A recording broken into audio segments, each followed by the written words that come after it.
दिल्ली के सीएम अरविंद केजरीवाल की मुश्किलें कम होने का नाम नहीं ले रही। शराब घोटाले में फंसे केजरीवाल फिलहाल तिहाड़ जेल में बंद है। इस बीच दिल्ली के मुख्यमंत्री अरविंद केजरीवाल के बाद अब उनके रिश्तेदारों के खिलाफ भी जांच का दायरा बढ़ता जा रहा है।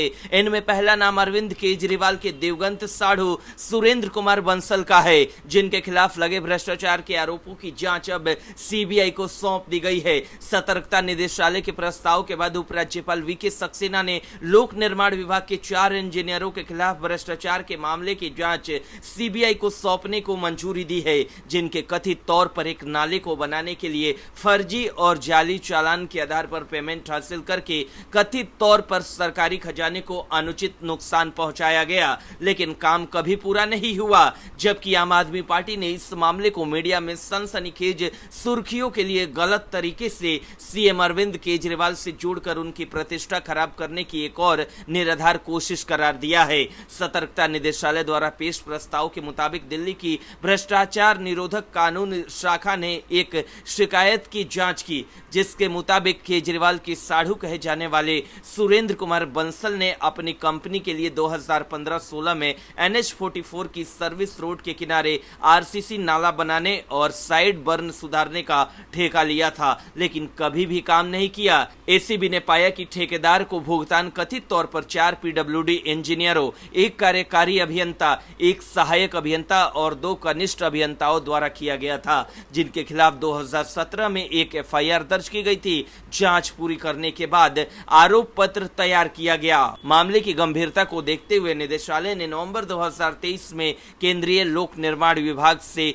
अभियोजन की मंजूरी मांगी। एसीबी ने कहा कि बंसल बोली में हेरफेर करने में कामयाब रहे और 2.65 करोड़ रुपए में ठेका हासिल किया, जो अनुमानित लागत 4.91 करोड़ रुपए से 46% कम था। यह दावा किया गया है कि ठेकेदार ने हरियाणा के सोनीपत स्थित एक कंपनी से कच्चा माल खरीदने के लिए फर्जी और जाले बिल जमा किए थे। वहीं आपने कहा कि इसके बावजूद कि सुरेंद्र कुमार बंसल सीएम अरविंद केजरीवाल की राजनीति में आने से बहुत पहले से ठेकेदार थे और 2017 में उनका निधन हो गया, बीजेपी सरकार अभी भी आधारहीन जांच में लगी हुई है। ब्यूरो रिपोर्ट, न्यूज़ चौक। देश की राजधानी दिल्ली की राजनीति में एक और भूचाल आना तय माना जा रहा है। उपराज्यपाल वीके सक्सेना ने एक और मामले की जांच सीबीआई से कराने की सिफारिश की है।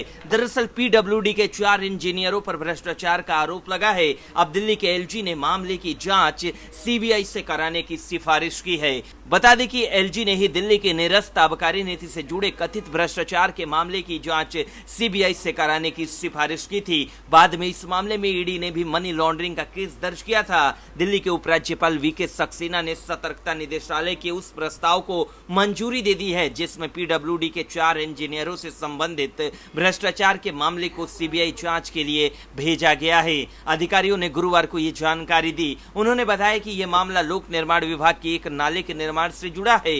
इसके लिए आरोपी इंजीनियरों द्वारा जाली चालान के आधार पर सुरेंद्र कुमार बंसल नामक व्यक्ति को भुगतान कर दिया था। चौंकाने वाली बात यह है कि इस नाले का निर्माण कभी हुआ ही नहीं। दिल्ली में सत्तारूढ़ आम आदमी पार्टी ने सीबीआई जांच के प्रस्ताव को एलजी सक्सेना की ओर से मंजूरी दिए जाने पर पलटवार करते हुए इसे केजरीवाल की छवि खराब करने के लिए बीजेपी और उपराज्यपाल की साजिश बताया। पार्टी ने कहा कि अरविंद केजरीवाल के राजनीति में आने से काफी पहले बंसल एक ठेकेदार थे और साल 2017 में उनका निधन हो गया। हालांकि इस मामले में बाद में इंजीनियरों को सितंबर 2018 में दिल्ली हाईकोर्ट से अग्रिम जमानत मिल गई थी। आपने आरोप लगाया कि ये हाल ही में पेश किए गए केंद्रीय बजट में दिल्ली के लोगों के लिए कुछ खास न देने में घोर विफलता से ध्यान भटकाने के लिए बीजेपी और उसके उपराज्यपाल का एक खुला षड्यंत्र है। आपने एक बयान में आरोप लगाया है कि ये मुख्यमंत्री अरविंद केजरीवाल की प्रतिष्ठा को धूमिल करने का एक और निराधार प्रयास है। गौरतलब है कि अगले साल दिल्ली में विधानसभा चुनाव होना है। ऐसे में विधानसभा चुनाव से पहले एक तरफ दिल्ली में शराब घोटाला मामले में आम आदमी पार्टी फंसी हुई है, वहीं जल बोर्ड घोटाला, इसके अलावा स्कूलों में घोटाला। ऐसे में अब एक और जांच सीबीआई को सौंपे जाने से आम आदमी पार्टी को दिल्ली में बड़ा झटका लग सकता है और केजरीवाल एंड कंपनी का दिल्ली से विधानसभा चुनाव में सफाया होना भी तय माना जा रहा है। ब्यूरो रिपोर्ट, न्यूज़ चौक। दिल्ली में आगामी विधानसभा चुनाव के लिए बीजेपी ने कमर कस ली है। दिल्ली देहात की 23 विधानसभा सीटों पर ग्राम मोर्चा परिक्रमा अभियान शुरू करेगा। इसके तहत बूथ स्तर पर घर घर संपर्क कर केंद्र सरकार की योजनाएं बताई जाएगी। दिल्ली में विधानसभा चुनाव से पहले बीजेपी अपनी कमजोर सीटों को मजबूत करने में जुट गई है। गुरुवार को किसान मोर्चा की प्रदेश कार्यकारिणी की बैठक में ये फैसला लिया। अलीपुर में आयोजित किसान मोर्चा की कार्यकारिणी बैठक में बीजेपी प्रदेश अध्यक्ष वीरेंद्र सचदेवा ने कहा कि 1961 से किसानों की जमीन के अधिग्रहण के बदले वैकल्पिक प्लॉट व दुकान देने की पॉलिसी है, लेकिन 2016 में आम आदमी पार्टी सरकार ने किसानों के वैकल्पिक प्लॉट के आवंटन के आदेश निरस्त कर दिए। इस फैसले से राजधानी में 16,500 किसानों को प्लॉट नहीं मिले। दिल्ली में ऐसी सरकार है जो किसानों को किसान होने का दर्जा तक नहीं देती। यहाँ के किसान ट्रैक्टर और दूसरे कृषि उपकरण खरीदने पर कर देते हैं। बीजेपी सांसद योगेंद्र चंदोलिया ने कहा कि आप सरकार के चलते पूरी दिल्ली के साथ दिल्ली देहात में विकास कार्य ठप हो गए हैं। जनता इस सरकार से मुक्ति चाहती है। दिल्ली में किसान अपने ही अधिकारों के लिए राज्य सरकार से लड़ रहे हैं, लेकिन दिल्ली सरकार दिल्ली देहात के साथ सौतेला व्यवहार कर रही है। केंद्रीय राज्य मंत्री हर्ष मल्होत्रा ने भी बीजेपी कार्यकारिणी की बैठक को संबोधित किया और बीजेपी के इतिहास पर विस्तार पूर्वक प्रकाश डाला। उन्होंने कहा कि प्रत्येक ग्राम में जाएं और केंद्र सरकार की योजनाओं समेत उपलब्धियों के बारे में बताएं। परेशान लोगों की हर संभव मदद की जाए।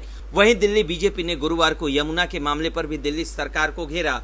बीजेपी प्रदेश अध्यक्ष वीरेंद्र सचदेवा ने कहा कि यमुना में बड़ी मात्रा में विषाक्त झाग बनने के लिए दिल्ली सरकार जिम्मेदार है। यह पहली बार है जब मानसून में भी इस तरह के विषाक्त झाग यमुना में बन रहे हैं। झाग का बनना संकेत देता है कि बड़ी मात्रा में अपशिष्ट जल, बिना ट्रीटमेंट सीवेज और उद्योगों से निकलने वाले प्रदूषक यमुना में बिना किसी रोक टोक के गिर रहे हैं। उन्होंने आरोप लगाया कि 36 एसटीपी में से 24 से अधिक निर्धारित मापदंडों से बहुत नीचे काम कर रहे हैं, लेकिन इस ओर कोई ध्यान नहीं दे रहा है। ब्यूरो रिपोर्ट, न्यूज़ चौक।